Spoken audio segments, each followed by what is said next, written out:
never told me he's gay. Blog Talk Radio. Welcome to another episode of Barbershop Talk Radio. I'm your host, Young Slim. And I'm Ken. And today is... 17th. Oh, okay. August 17th, 2020. And it's been a weird couple of weeks for me.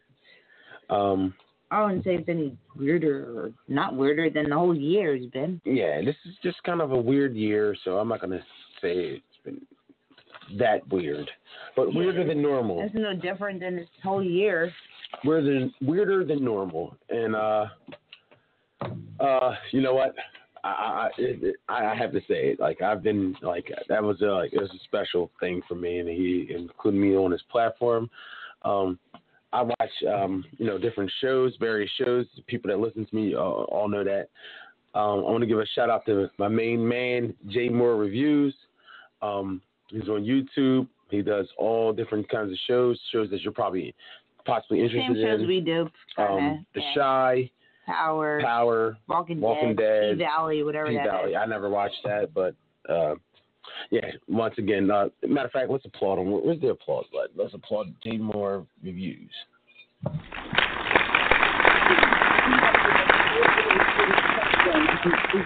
Do stuff like that, but I feel like if we did stuff like that right now, nobody would call in. Yeah. We're not built like that. Yeah, we got to get a little bit more. There's nothing wrong with saying we're not built like that. We got to get our platform's got to get a little bigger. We need some more people to subscribe to the channel. Not just listen to the videos. We actually need them to subscribe and build up our platform some, and then we can start doing live streams like that. But yeah, once again, shout out to Jay Moore Reviews, man. Awesome guy. He was like, I had fun. I had fun today and yesterday. Thank you for having me on your platform, bro. But anyway, let's get into... Start off with The Shy. It was season 3, episode 9. Season 3. There's only one episode left. The season is almost over.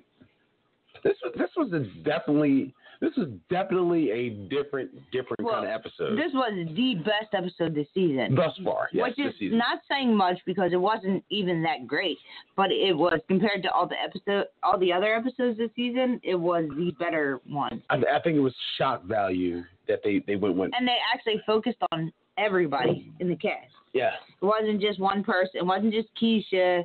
It wasn't just Kev. It wasn't just Jake. It was everybody in the cast. Yeah, they had everybody. Everybody earned their check that day. A little bit of everybody, yeah. Everybody earned their check Which that day. Which is the way it should be. I mean, you have a big cast.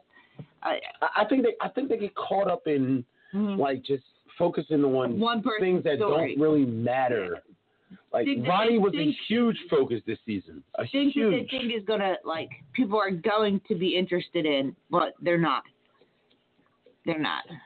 I think they thought the whole, Keisha disappearance thing. It was going to be, popping. In the midst of the whole Black Lives Matter stuff that was going on, that was going to make this show really good, and it wasn't. No. Not the way they went about it, anyway. Like I said on my main, Jay Moore's, where's Papa's speaking lines? Am I bugging? Do I have to go back and look at the old season? Papa used to be funny. He was fun. What's going on? He used to dance, Yeah, well, he would throw his little jig out there. He dance. Papa always had something funny and smart to say out of his mouth. His dialogue was the best part of some of the best, funniest moments in the show. Yeah, some of the things that used to come out of his mouth was they don't even have him in the show. He's not even in the show. Barely. He didn't say any words in episode 9. He did. He was talking to Ronnie after they gave him the $5,000 check. He came up to him what are you gonna do with your money? You know what I mean? You got all this money. What are you going to do with it? And then his dad came up. That was kind of the only thing he said. What are you going to do with your money? To Ronnie. Put it like this. They had Papa's father speak more than Papa this season. Yeah. True or false? Or am I bugging? No, they did. Papa's daddy has talked more. No, they needed Papa's daddy to build a storyline for Ronnie. Yeah, I guess he was a part of Ronnie's storyline. Yeah, he was definitely a part of Ronnie's storyline. Yeah. He definitely was. Because now Miss Ethel was gone, so they needed somebody else to help. She was a part of his Ronnie storyline. She was a big part of his story. Let's call them crutches. They were crutches in his storyline. Mm-hmm. They're not main characters. They're supporting characters for that actor. Yes. But to be honest with you, I don't think Papa. We didn't need to meet Papa's dad. You know what I'm saying? Papa was a strong enough actor where we didn't need to see his dad. Yeah, but I guess the storyline they were going on was Ronnie was a bum. He was living on the street, and Papa's dad helped him and got him a place to live, got him into a shelter, got him into church, helped build him. He started believing in God, and, he started to become a better man. Okay. Allegedly. All right. The power of the Christ. So Ronnie's basically saved. Okay. That's cool. I can understand that. I understand that. Dad tried to save him. Yeah. That Ronnie is basically was saved. He went from living under the bridge to living in a shelter and dressing in suits and, finding Keisha. Saving young ladies. Yeah, his story built up from being the murderous bum. Murderous drunken bum. This is what I don't understand. Why did he? Hold on, I'm getting Charlie Murphy right now because this is what I think. Like, okay, where's Charlie Murphy? Where's Charlie? Can you cue up the Charlie? Can you cue up the Charlie? There you go. Okay. Why did Ronnie drop his grandma's ashes in a koi pond? He said why. He did say why. He said that was the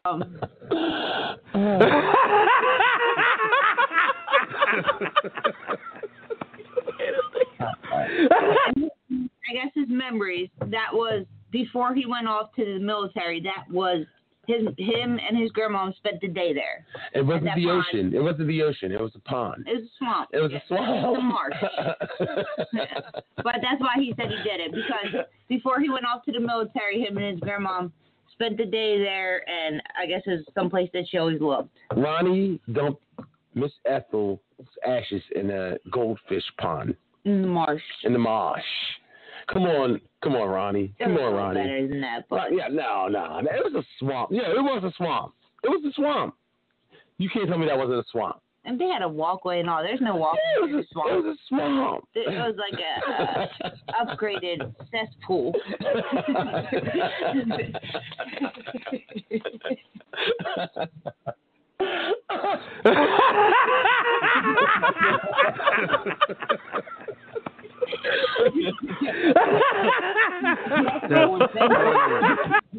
Cobblestone. Cesspool with crates on the side as benches. Ronnie, come on, bro. Cobblestone. Okay. So after he dumps Miss Ethel in the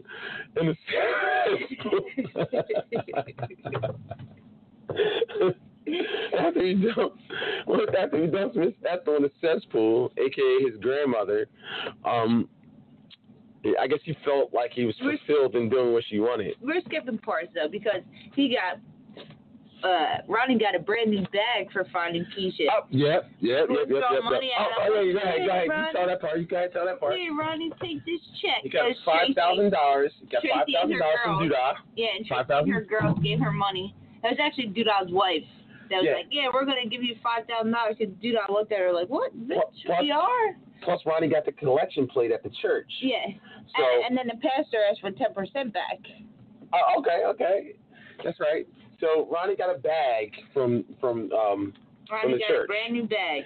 And then, in the midst of him getting this bag, a young man, I'm not stealing it from J Moore Review, but J Moore Review said it, and I'm going to give him a shout out, and he said it, definitely said it.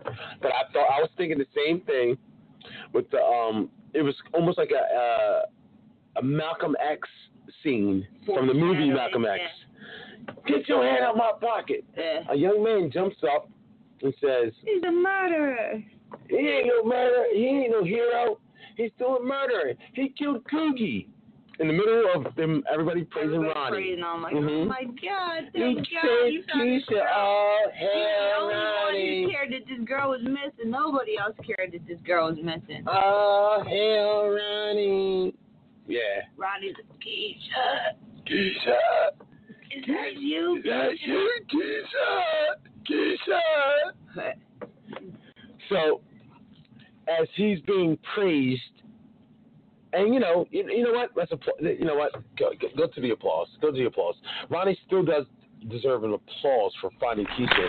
He's the only one that was looking for her. Her her mom's wife didn't give a fuck. Nobody else cared. Nobody else cared. Like looking at Ronnie pictures still cared. Like, oh, the bitch is still missing. And well, it's been about 2 months. Let's pack her shit up. She ain't coming back. She ain't coming back here. So he technically was a hero still. They were packing up the room. Whatever. That's neither here nor there. Ronnie saves her. So, all right. Back to present day. Ronnie gets a bag for almost $10,000. I don't know what it was. They just said Doodles was 5, and they didn't say how much Tracy gave. Yeah. Tracy and her Not group. Tracy, but the church collection and her group. Yeah, it was her group. Her group. Yeah, her battered. They're the ones that helped her group candlelight vigil for patients. Yeah. The people that have lost sons and daughters and the violence and drugs. To the streets, basically. So they raised the bag for Ronnie. So Ronnie got 2 bags. Okay. Yeah, dude, I was mad that his wife gave. Dude, I was not feeling that. No, when they went out to church, dude, his wife was like, I forget what she said. Like, let's go on to the next event. He's like, go home, bitch. She looked at him like, what? Did he say that? Yeah, I swear to God. She said that. Go home, bitch. He said, go home, bitch. And she's like, but I think you're gonna need me. He said, this is my thing. You go home, bitch. Like, yes, he did. He's like, this is my thing. I'm running. Was he running for mayor? Yeah. I'm running for mayor, not you. Go home, bitch. Well, that's the thing. She was like cutting him off when he was trying to talk at the church. Well, she's the one that stepped up and offered the money, and he looked at her like, what? We are giving this fool? Like, this drunken. Since you already said it, I guess yak, we are. This yak drinking fool. I guess we are giving him 5 G's. Like, wrote him a check, and then, yeah. So there's definitely. I don't understand what Doodah's wife is all about. No. She's definitely about some bullshit. It still makes sense in the whole. Wait, is she like trying to ruin him?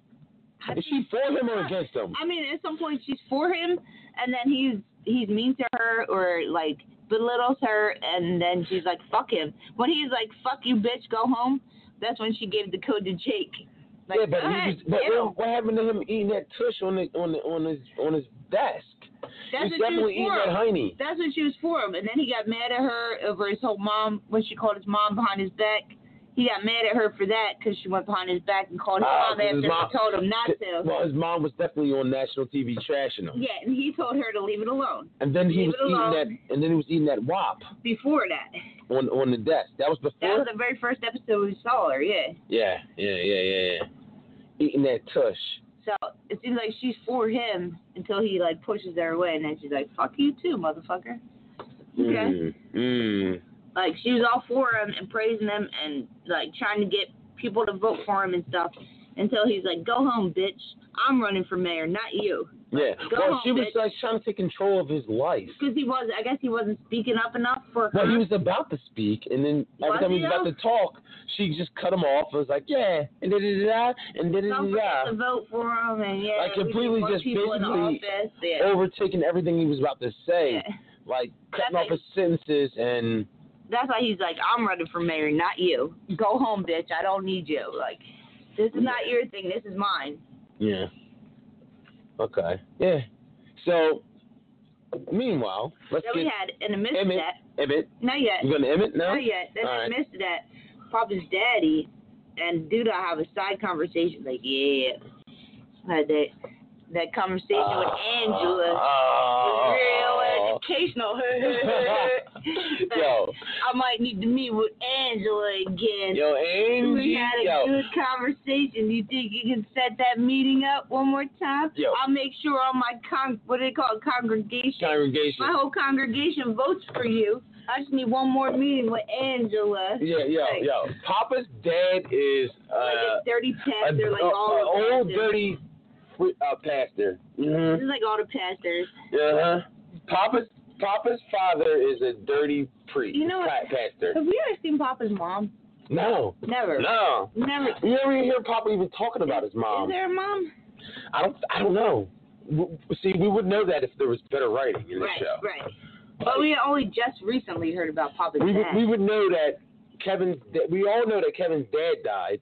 We know that from last season. We know. But we all know that Jake's mom's a crackhead and his dad left a long time ago. Peaches, yes. Yeah. But we don't know anything about Papa's mom, and really don't even know nothing about his we dad. only just recently met his dad this season. No, we seen him last season. The end of last season. Yeah, when he was a little bit. on the hunger strike.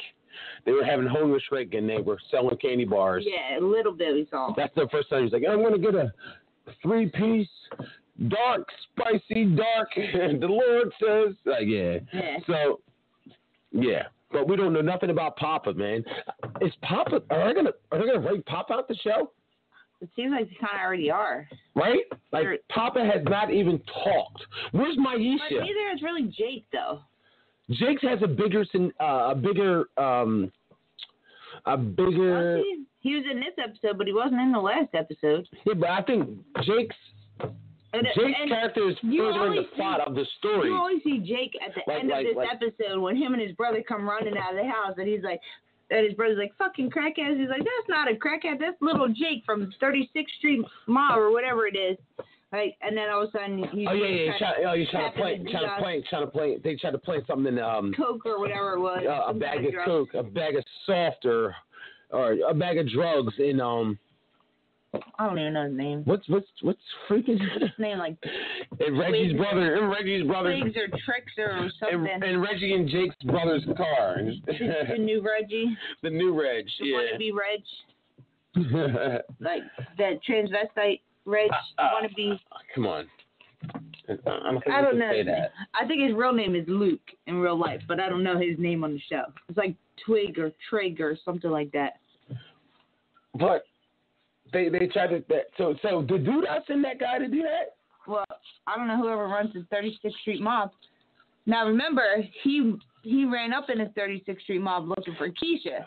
Oh yeah, he did. And he also robbed them. Yeah. In the beginning. Yeah. And he also killed who was the other gang's name in that show? Damn. I can't remember the other guy's name. There's an initial gang, another gang, a rival gang. Remember he killed him when he was talking to Duda and said that he killed Reg?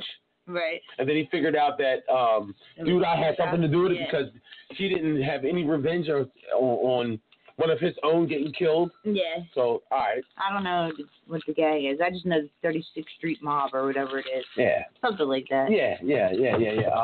I forget. There's something simple like the Riot Boys or something crazy.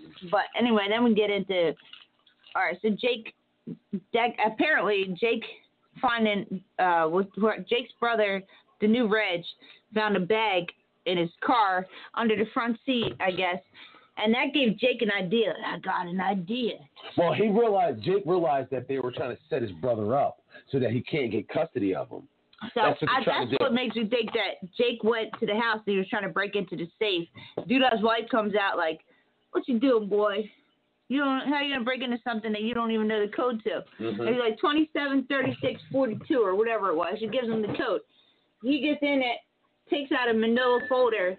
Nobody knows what's in the manila folder, but I think has to do with custody papers. Because remember, Duda has custody of Jake because Peaches sold him. Yeah, he sold. Yeah, Peaches sold him. So why would Jake give custody papers to somebody that's running against? Maybe it's proof that his mom sold him. Or Otis Perry? Yeah, Duda, Otis Perry, whatever. What would Jake's freedom papers or adoption papers have to do? Something that somebody was willing to pay for. Maybe it's not just adoption papers. Maybe it's just the fact that he bought him, like a prostitute. Like, you know what I mean? He bought him from his mom. It wasn't no legal adoption. He bought him. No, he adopted him. But he paid for him. Yeah, that happens. Yeah. And you don't think Duda has proof of that? That he gave her $10,000. So why would he give it to? Why would Jake give that to the person that's running against him? I think because the new Reg's whole storyline is about getting custody of Jake. His whole storyline is about getting custody of Jake. So those papers have to do with something that has to do with custody of Jake. That's what I think. Yeah. Well, I think it's like something that would. I'm going to use a big word. I don't even really know what it means. Something that besmirches Duda. Something that besmirches Duda's reputation. Incriminates him, yeah. Something that makes Doodah look horrible that he can't come back from? All they had to do is go to his Because mom. At this point, Jake is completely against Doodah, right? Yeah. Would you agree to that? He knows he killed Reg, yeah. He knows that he killed his brother. Before Allegedly. Before he knew that Doodah had something to do with Reg's death, he was for him. He was okay. He liked the lifestyle, but once he found out that he had a hand in Reg's death, or he could have stopped it and didn't. He flat out tells him, I could have stopped it, but you would have went to war, he's like, what and your brother wasn't worth it. Why basically. am I worth saving, but he wasn't? Yeah. Yeah. So, okay. But then we get to the whole part of Emmett. Yeah. Emmett. Your boy Emmett. No, not my boy. Your boy Emmett. That's your type. That's the kind of guys you smash. No, that's the kind of guys you smash. I don't deal with dirty dinglings like that's that. That's the kind of guys you like. No, I don't do dirty dinglings. I don't do sloppy seconds. I don't share. Okay, I don't share very well. Well, anything. Emmett seems to think especially okay. not my dinglings.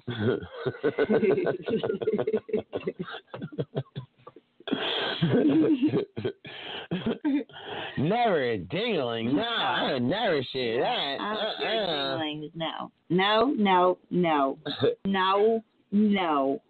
No sharing dinglings.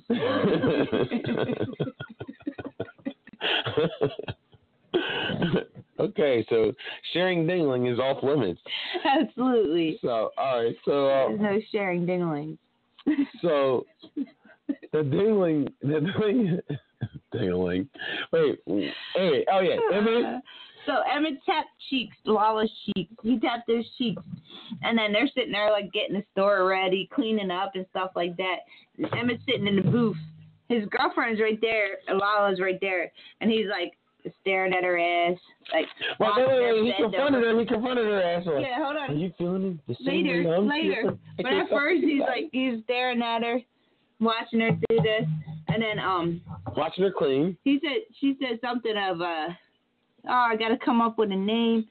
And now, mind you, his girlfriend's like looking over at the corner of her eye, like, what's wrong with you? What are you distracted for? Like, what's going on? And then he's like, I'm trying to come up with a good name. And she's like, well, if you need any inspiration, let me know. That's when his girlfriend looked at him like, what the fuck? That would have been a red flag for anybody. That was a red flag. Emmett's like, I'm gonna marry my girl. That's what he comes up with. No. After, because he was in the freezer or whatever talking to Lala, and then he's like, yeah, are you thinking about it like I am? Because I can't stop thinking about it. I think his mom overheard him or suspected that there was something going on. So I was like, well, his mom already knew. No, she didn't know. She suspected. He confirmed it. He said yes. He said no, and she's like, I know you. Yes, you did. You fucked her. Can I have some of it? And then he's like, Can I have some of it? And then she's like, you better get your lies straight, because what's his girlfriend's name? Oh, what the hell's her name? Whatever his girlfriend's name is. I can't remember. She's like, Emmett's mom's like, you better get your lies straight because she's not stupid and she will figure it out. And he's like, oh man, the fuck. And that's what made him go to the pawn shop and get a ring. He went and got it out of guilt. He went and got a ring out of guilt, not out of love. I guess that's the lie. Well, he probably does love her, but he still trying to cover up a lie. He still does love her, but he told his mom, like, I got it out of my system. This made me realize that she's the one for me, and this and that, but you were just in the freezer 5 minutes ago, like, yo, I can't stop thinking about it. Are you thinking about it like I'm thinking about it? Have some of it, la la. You didn't get it out of your system. Have some of it, la la, la la. Now, I think Lala's going to start sleeping with just need a big ol' ass. Lala's going to start sleeping with Emma's dad, and Emma's not going to like that. Yes, he was jealous that his dad was even pushing up on her. We all know. He was jealous that his dad was even big old freak. Big booty, big old freak. Big booty, big old treat. He was definitely upset that his dad pushed up on his business partner. Yes. Who's old enough to be his mother. La la. By the way. La la. Looks like Lala and his mom look like they went to high school together. Yeah, definitely do. They definitely do. They could have graduated at the same time. Okay, so let's move on. Jay Moore said it, actually. He's like, standing next to Lala when they were sitting there, Emma's sitting in the booth, and they were all cleaning and stuff. He's like, Emma's girlfriend standing next to Lala looks like a teenage little girl. A little girl, yeah, like she a little did. Girl. Like her daughter. Yeah, she didn't look like no grown woman standing next to Lala. Big old freak. Big old booty, big old treat. So, Lala and Emmett smashed. Once Lala and Emmett smashed, that creates bad business tension. So now Emmett's stuck in a pickle. He's feeling like, oh, I got to prove to my woman that I love her, so I'm going to marry her. So he goes out and buys a pawn shop ring, but yet he's still having feelings for Dominique. That's her name, Dominique. Dominique, who is his business partner, and they basically took over. They took over. What's his name? Sonny's. They took over Sonny's. Made a Smokey's barbecue. And made a Smokey's barbecue. Not suck my bone. Suck my bone. Hall Kevin. Suck my bone. All right. So hold on. Let's finish that one real quick. We're almost there. So he basically is feeling guilty. Wants to marry. Goes to the pawn shop. Goes to the pawn shop. $500, like a cheap ass ring, just to cover up his lie, basically. Cover up the guilt, right? Yeah. Is that that's guilt, the lie? Yeah, he's trying to convince himself that she is the one for him. And before they do the grand opening of their what's the place called? Smokey's barbecue. Smokey's barbecue. Before they do that, he gets down on one knee and asks his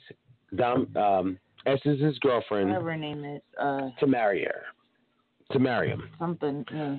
So she says yes. So now he had his other baby moms still there. His other 3 baby moms look crazy. He looked crazy. Yeah. But then crazy. We also another big moment in the show, which we all knew was coming. Ding ding ding. Keisha finds out she's pregnant with the rapist baby. Yeah. That she killed and murdered. Yeah. And then she finds out Kev's up her butt, walking her to the store. So hold on. First sight. Nobody even knew. We still don't know who Amari was. Okay. No. We don't know what his purpose is. What his purpose was. Did she get in the car because she knew him and he offered her a ride? How did she get abducted? No flashback, no nothing. What's going on? So. But now she's pregnant with the rapist baby. Pregnant with the kidnapping rapist baby. He kidnapped her, raped her, took the cheeks, but yet she's gonna have. She's not gonna have it. She's considering. No, she's not. Yes, she is. As soon as that pregnancy test came up, she went right out to her mom and said, "How soon can we get rid of it?" And her mom said, "I'll call." I don't know her name. Emma's mom right now. She was looking up stuff like that. Yeah. I don't know. I think she's considering keeping the baby. She's her mom's like, I'll call whatever Emma's mom's name is. I'll call her right now and we'll get it set up. And she's like, but I don't want anybody to know. And she's like, well, nobody will know. Nobody will know about it. What? Who's gonna keep a rapist baby that you killed? That's just that you murdered. First of all, you killed your abductor, and then you want to keep his baby? Come on. Baby. And when he's like, where's my daddy? Who's my daddy? All kids want to know. Eventually, at some point, they want to know who their daddy is. Yeah, your daddy kidnapped me and raped me, and I killed him. Sorry, you ain't got no daddy. What are you gonna tell the boy, the girl, boy, whatever it is? But like you said, was it rape?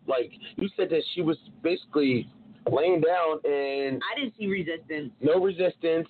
Wasn't. Only time there was resistance is when somebody when somebody came looking for her. This is after But he was going to work and leaving her down there. If I'm good, flirting with him, leading him on. Yeah.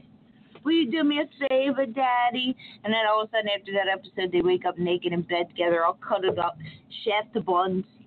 Shaft the ass. Yeah. Shaft the ass. Shaft the buns, all cuddled up, naked under the blanket. And he wasn't resisting. He was laying there. He had his arm around her, his shaft all up on her buns, laying there sleeping and I'll be right back. He got up, went upstairs, and then she threw her clothes on real quick. So that's the only time we ever seen or knew that he raped her. Yeah. Nobody in their right mind. This is definitely a sensitive topic, but no female in their right mind would even consider keeping a rape baby. No. A rape baby, I don't even care if you're anti-abortion. it's either even if I was anti-abortion, I would still have an make abortion. An exception. Yeah, I would make an exception. I would have an abortion versus have every time you see that child, you're going to be like brought back to the instant that how this child was conceived, how it was brought into this world, and how you killed his father. Like you're going to have constant flashbacks every time you look at the child. Yeah. Like, oh my God, she looks just like her daddy. Like, no. Yeah. No. Well, then at the end of the episode, Ronnie has the best day of his life, and he gets killed by Cookie. Somebody. Real. Coogie's mysterious friend that pops out of the woodwork. Coogie's out of the blue buddy. 2 seasons later. His brothers, they're happy, they're singing. It would have made more sense for Brandon to kill him. Give me a high five. Then we find out this guy beat up Ronnie in episode 3 or something like that. When they jumped him out in front of the church, they said he was a part of it. Well, he said he was a part of it. Yeah. But Let's give him a shout out. I think his name's Ahmad. Ahmad something. But we don't even know who he is. Like, we don't know who he is, how he was affiliated to Coogie. Was Coogie his best buddy? Where did he come from? In the Jay Moore's reviews interview, he said that he was Coogie's best friend. Oh, allegedly? So we're just now hearing about 2 seasons later? Our best friend that beat up Ronnie, Brandon chased didn't Ronnie. even talk to him, like... Nobody knew who he was. He gave at the funeral. If he was his best friend, then why did Brandon give Kev Coogie's buddy? Right. Not his best friend. Why didn't he show up at the funeral? So, yeah. We didn't see him then? Yeah. This is bad writing. Awful. Bad writing. But then again, like, I also agree with Jay Moore. Like, I would have rather seen Ronnie go off to a job somewhere than get murdered. After all this said and done, like, he actually did something good. He found Keisha. They gave him a bunch of money, and he actually did a good thing with it and gave it to Jason's child, which was his stepchild or whatever, Tracy's son that was murdered. It wasn't his, but it was like Tracy's son that was murdered, had a baby.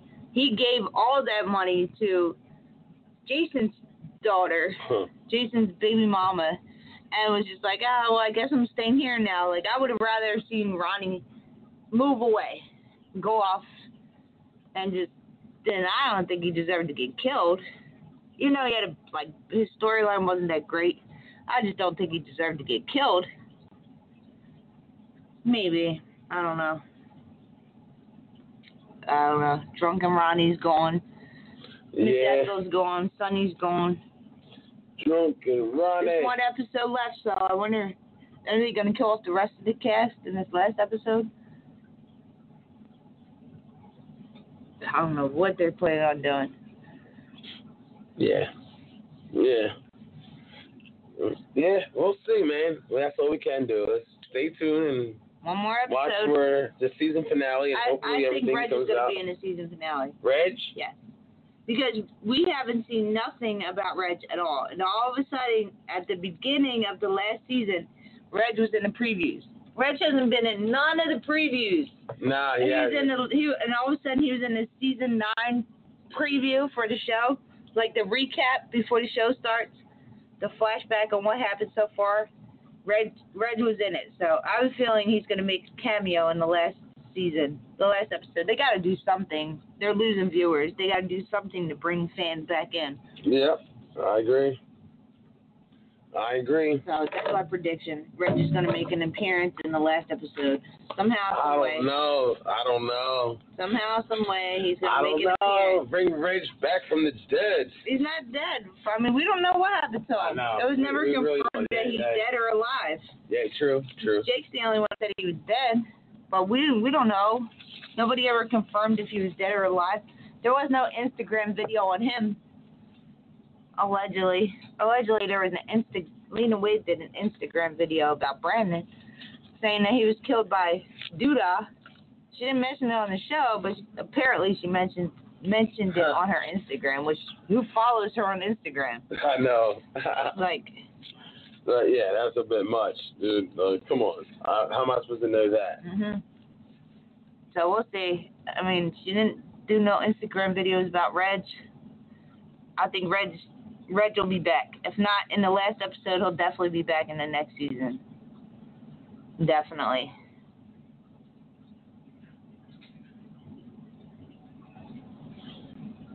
No. Anything else you want to add? No, I'm good for now. I'm just done for today. I'm tired, hungry, and ready to take it down. All right, so we did our predictions for, we talked about The Chi, Season 3, Episode 9.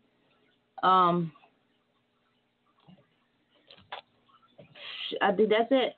Make sure you check out our website, barbershoptalkradiostore.com. Buy yourself a t-shirt, $20, barbershoptalkradiostore.com. Barbershoptalkradiostore.com. Soon we'll have we'll have masks to match your shirts up sir. there very soon. Yes, sir. Hopefully by the end of this week, so you can get your mask and your shirt. Barbershoptalkradiostore.com. If you don't want to buy a t-shirt, donate on the Cash App, Barbershop Talk Radio.